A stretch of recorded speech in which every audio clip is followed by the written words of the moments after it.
contest or competition. So now in 2007, we created, it became a foundation, and it has been called 2IE. The two previous schools were EIER, the Interstate Rural Equipment School, and then ETSHARE, which is the Interstate School for Senior Hydraulic and Rural Equipment Technicians.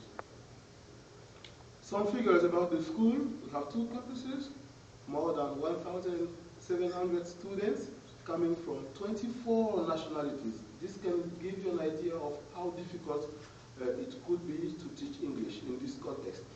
Why? Because in the same class you have somebody coming from Cote d'Ivoire or Burkina Faso or Senegal who has been learning English for 7 years. In the same class you have somebody coming from Mauritania or Niger or Chad who will tell you, in my country it was better to speak Arabic. So they had the choice between Arabic and English.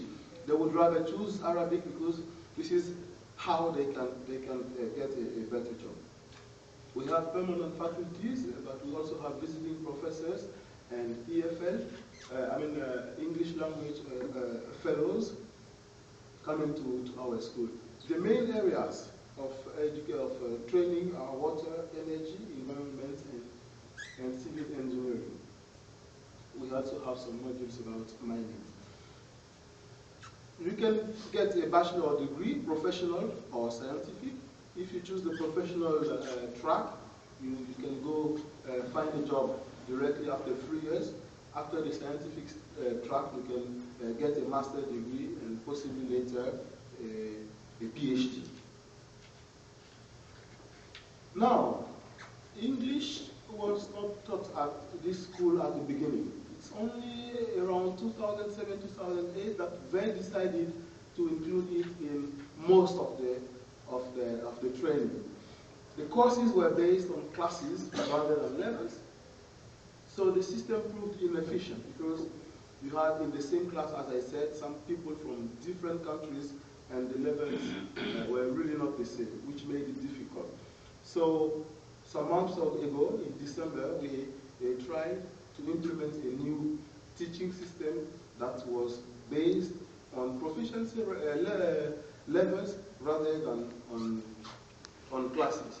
And the goals of this new teaching system is to help the students prepare for the TOEFL ITP test, and also to provide them with skills for entering the workplace with good English language proficiency. So in addition to what we do in TOEFL, we also try to include materials related to the 4 areas of training that are energy, water, environment, and civil engineering.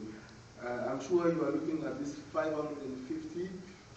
It's a challenge for us. It's a big problem because we've tried to have them take sometimes the official test, and I can tell you our results are not good. And I hope that when I go back home from the US, I will have some solutions to suggest to my supervisors.